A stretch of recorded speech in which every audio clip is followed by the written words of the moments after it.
కళ్ళు మూసుకుంటే 2.5 సంవత్సరాలు అయిపోయినాయి. కళ్ళు మూసుకోండి, మళ్ళీ మనం 3 సంవత్సరాల అధికారంలోకి రాకపోతున్నాం. ఈసారి వస్తే మామూలుగా ఉండదు. ఇది జువ్వల దిన్న వేదికగా చంద్రబాబు నాయుడు గారికి జగన్మోహన్ రెడ్డి గారు ఇచ్చిన వార్నింగ్. ఎలా చూడాలంటారు అసలు ఈ వార్నింగ్ ని? ముందుగా నవ్యాంధ్ర సృష్టికర్త నారా చంద్రబాబు నాయుడు గారికి హృదయపూర్వక జన్మదిన శుభాకాంక్షలు. ఇక జువ్వెల దిన గురించి మాట్లాడదాము. ఎవరు వచ్చారు అక్కడ? ఏ మత్స్యకారులు వచ్చారు? మత్స్యకారులు ఈయన ఏం చెప్పారు? నువ్వు మత్స్యకారులు అనేవాళ్ళు వెళ్తే ₹1,00,000 ఫైన్ అన్నారు. ఒక్కళ్ళు కూడా రాలేదు కాడ. జగన్కు భయపడి దండోరా వేయించారు అంటున్నారు. జగన్కు భయపడే? జగన్ ఏమన్నా అంటరాని వాడా లేకపోతే ఏమన్నా? మరి ఇది మనం అనకూడదు. కుట్ర అంటున్నారు. కూటమి ప్రభుత్వం ఏం చేసింది అక్కడ? వేసింది దండోరా ఎవరు? వాళ్ళ యూనియన్. అంతేనా కదా? మరి కూటమి ప్రభుత్వం ఏం చేసింది దానికి? కూటమి ప్రభుత్వానికి ఏం సంబంధం దండోరా వేయడానికి? అంటే ఇంత ముందల్లా నువ్వు 19 నుంచి 24 మధ్య అట్లాంటి పనులు చేసావా? నువ్వు 19 నుంచి 24 మధ్య అట్లాంటి పనులు చేసావా? నాకు అదే అర్థం కావట్లేదు. అట్లాంటి పనులు చేస్తే అట్లాంటివే గుర్తుకొస్తాయి నీకు. అట్లాంటివే గుర్తుకొస్తాయి. కుటుంబ ప్రభుత్వం ఏం చేసింది? నేను రావద్దు మత్స్యకారులు అందరు, నువ్వు చేసిన తప్పు వాళ్ళు ఏలేదు చూపించారు. నువ్వు ఆ రోజు ఏం చేయలేదు. ఆ రోజు వచ్చే వాటిని నాశనం చేశావు, వచ్చే ఇన్స్ట్రుమెంట్లు ఇవ్వలేదు నువ్వు. అది వాళ్ళు చెప్పింది. అందువల్ల జగన్కి మేము రావట్లేదు ఈ సభకి, వెళ్తే ₹1,00,000 ఫైన్ అని చెప్పింది. అంతేగాని మేమేం చేస్తే కుటుంబ ప్రభుత్వం అంటారు మీరు? అదేంటి, నేను అధికారంలోకి వస్తే కనుక మళ్ళీ అధికారంలోకి నడితే 1,250 బోట్లు మెకనైజ్డ్ బోట్లు ఇచ్చేవాడిని. ఈ పాటికి వీళ్ళందరూ అధికారంలో ఉన్నప్పుడు ఏం చేసావు నువ్వు? 1,250 మెకనైజ్డ్ బోల్ట్ ఇలేదుగా. మెకనైజ్డ్ బోల్ట్ ఇలేదుగా. ఎందుకు ఇలేదు? మళ్ళీ అధికారంలోకి వస్తే అదేలే, కళ్ళు మూసి కళ్ళు తెరిచేటప్పటికి పోయిద్ది అనుకుంటున్నాడు చూడు. అట్టనే కళ్ళు మూసి కళ్ళు తెరిస్తే ఏం జరగదు, బ్లాంక్ అయింది, మళ్ళీ వెళ్తురు వచ్చింది అంతే. జగన్మోహన్ రెడ్డి ఏమి రాడు, గుర్తుపెట్టుకోండి. మొన్నే చెప్పాను నేను, బాలకృష్ణ డైలాగ్, రాడు రాలేడు రానివ్వము చెప్పానా? మరి అట్లానే జరిగిద్ది. జగన్మోహన్ రెడ్డి వల్ల అయిపోయింది. నీకు ఇచ్చారు 5 సంవత్సరాలు, నువ్వేం దేకలేదు. దేగుదాం అనుకుంటే దేకలేకపోయావు. ఇంకా నీకు ఎలా పాలన చేయడానికి నీకు ప్రజలు నీకు హక్కిస్తారు? నువ్వేం చేసావు? నీకు హక్కిస్తారు. రాళ్ళ మీద పేర్లు ఎంచుకున్నామని ఇస్తారా? రాళ్ళ మీద బొమ్మలు ఎంచుకున్నామని ఇస్తారా? లేకపోతే పాస్ పుస్తకాల మీద బొమ్మలు ఎంచుకున్నామని ఇస్తారా? ఏమి ఇస్తారు నీకు ఎందుకు ఇస్తారు? మళ్ళీ వస్తే ఇళ్ల మీద కూడా పేర్లు వేపిమంటాడేమో. సర్వే చేస్తే మరి వేసుకుంటారు. ఇళ్ల మీద కూడా పేర్లు వేస్తారేమేక. సర్వే చేస్తే ఎంచుకోవచ్చు దాంట్లో. సర్వే ఇప్పుడు మరి అన్ని రాష్ట్రాల్లో జరుగుతుంది. అందరు సీఎంలు ఎంచుకున్నారా? వాళ్ళ జాతకాలేదండి. వాళ్ళ జాతక అదేలే, వాళ్ళ జాతకాలే. అదే స్పెషల్ కదా. ఈయన మామూలు క్యారెక్టర్ కాదు, గుర్తుపెట్టుకోండి. జగన్ అనుభవించినంత కాలం జగన్ అనుభవించాడు. ఆ అనుభవించింది ప్రజలు చూశారు, తూ అని కొట్టారు. ఆఖరిగా ప్రతిపక్ష హోదా లేకుండా కూడా. ఇప్పటికైనా సరే కళ్ళు తెరిస్తే చాలా చాలా బాగుంటుంది. గుర్తుపెట్టుకోండి మీరు ఎప్పటికైనా సరే. ఈ లెక్కన మాట్లాడదలుచుకుంటే చాలా ఉన్నాయి. జగన్మోహన్ రెడ్డి గురించి ఎంతకంటే ఎక్కువ మాట్లాడకూడదు, గుర్తుపెట్టుకోండి. ఎందుకని మాట్లాడకూడదు అంటారు? ఆయన పనికిరాడు అంటారా ఈయన మాట్లాడటానికి కూడా? మరి నిన్న చూసావు కదా, ఆ డైలాగ్ చూసావుగా సభలో చూసావు చూడలేదా? ఏం డైలాగ్ వేసాడు? నాకు అదే విచిత్రం, చెప్పాలని రావట్లేదు ఇప్పుడు. అది చెప్పాలని రావట్లా. ఎందుకు స్వామి నువ్వు ప్రెస్ మీట్లు పెట్టడం ఎందుకు? లేకపోతే ఈ లైవ్ షోలు ఎందుకు? లైవ్ సభలు ఎందుకు మాట్లాడటం చేత కానప్పుడు లైవ్ సభలు కూడా మాట్లాడకూడదు. ఒక వ్యక్తిని ట్రోల్ చేయాలనుకుంటే ఎంతకంటే దారుణమైన ట్రోలింగ్ ఏముండదు. నేను ట్రోల్ చేయట్లా, వాళ్ళ నాయకుల గురించి వాళ్ళే ట్రోల్ చేసుకుంటున్నారు. ముందగితే వాళ్ళ నాయకుడు అన్నాడు కదా, మామూలుగా లేదు ఇప్పుడు ఎందుకులే మళ్ళీ అది నేను మాట్లాడకూడదు. నాకు తెలిసి అడుగుతాను, వల్లభనేని వంశీ అసలు చాలా సడన్ గా అలా మాట్లాడటానికి గల కారణం ఏమనుకోండి? అది ఇప్పుడు ఏం చెబుతున్నాడు, నిన్న వెళ్ళి దీంట్లో ఏది కేసు పెట్టాడు. ఎవరి మీద పెడతాడు కేసు? ఆ వీడియోలు పోస్ట్ చేసిన వాళ్ళ మీద పెట్టాడు. ఆ వీడియో పోస్ట్ చేసింది ఎవరు? అతనికి ముందాబి ఇచ్చిన వాళ్ళు, అతనికి అన్నం తినిపించిన వాళ్ళు. వాళ్ళ బ్యాచేగా. బయట ఆవిడ వెళ్ళడగా అంత తినలేని పొజిషన్ లో ఉన్నాడు అంటారు. ఆయన కనపడుతుంది కదా ఆడ, నువ్వు నేను కాదు కదా చూసింది.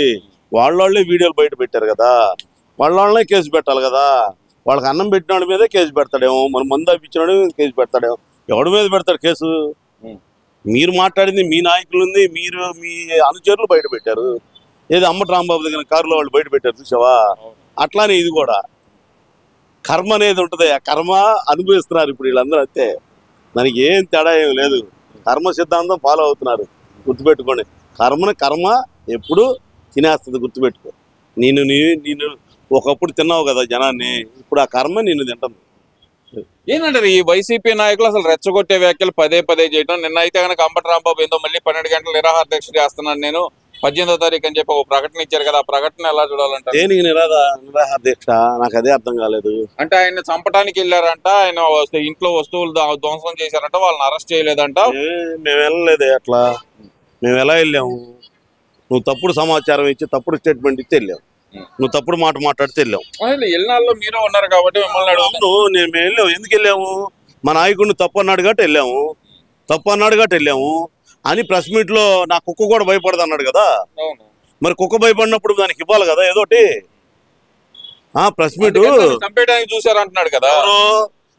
చంపేయడానికి చూస్తే మరి చుట్టూ 15 మంది ఎట్టుండారు, పోలీసులు ఎట్టుండారు, వీళ్ళందరూ ఎలా ఉండారు? చంపేయడానికి చూస్తే ఎలా ఉండాలంటే వీళ్ళందరూ చంపేయడానికి మేము చూసామా? మీరు మాట్లాడినే తప్పుడు మాటలు కాబట్టి ఇది కరెక్ట్ కాదు అని చెప్పడానికి వెళ్ళాం. అక్కడికి వెళ్ళిన తర్వాత మీరు చేసే చేష్టలు బట్టి జనం రెచ్చిపోయారు అంతే. ఇక్కడ మిగిలిన వాళ్ళ మీద ఎప్పుడు రెచ్చిపోలేదే.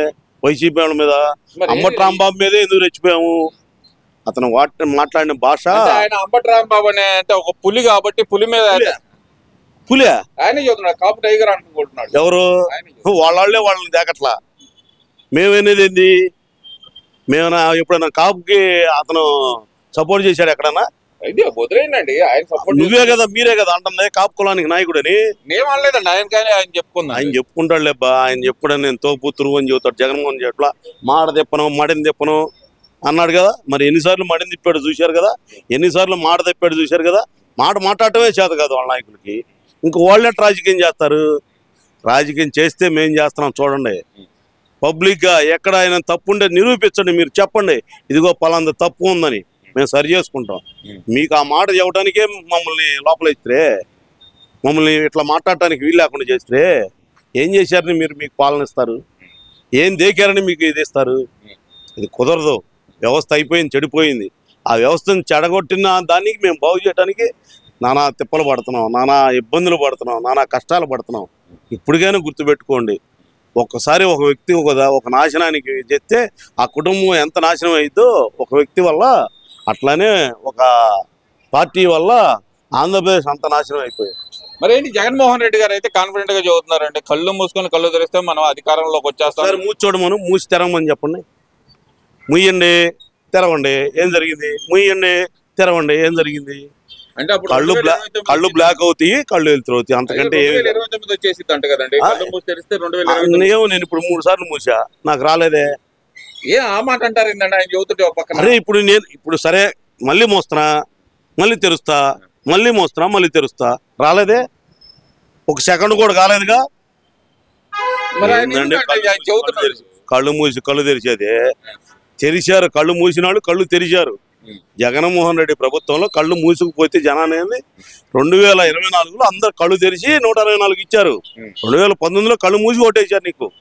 నువ్వు దానికి పర్యవసానంగా మేము అనుభవించాం. మేమంటే ఆంధ్రప్రదేశ్ ప్రజలు మొత్తం అనుభవించిన వాళ్ళే, నేను ఒక్కడే కాదు. నీకు 151 ఇస్తే కళ్ళు మూసుకున్నావు, మేము కళ్ళు తెరిస్తే 164 ఇచ్చారు. అది అంటే కళ్ళు మూసి కళ్ళు తెరిచినా మార్పు రాదంటారు. ఏమొస్తుంది? లోపల చీకటి ఉంటుంది, తెల్లారితే మళ్ళీ వెలుగు వస్తుంది, అంతకంటే ఏమీ రాదు. ఆయన అదే అంటున్నాడు, మళ్ళీ మనం అధికారంలోకి వస్తే రాష్ట్రానికి వెలుగు వచ్చిందనే ఉద్దేశంతో. అధికారం స్వామి, అధికారం ఇచ్చారు, నాశనం చేశావు నువ్వు రాష్ట్రాన్ని. ఇంకెట్ట అధికారం ఇస్తారు? నువ్వేం చేసావు? అధికారం ఇస్తారు?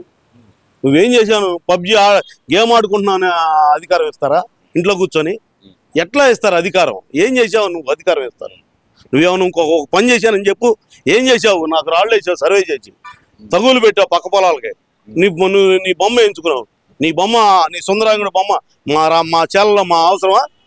మా పాసు పుస్తకాలు మా ఇచ్చిన, మా తాతలు ఇచ్చిన ఆస్తిని నువ్వు పాసు పుస్తకం ఫోటో వేసుకునేది?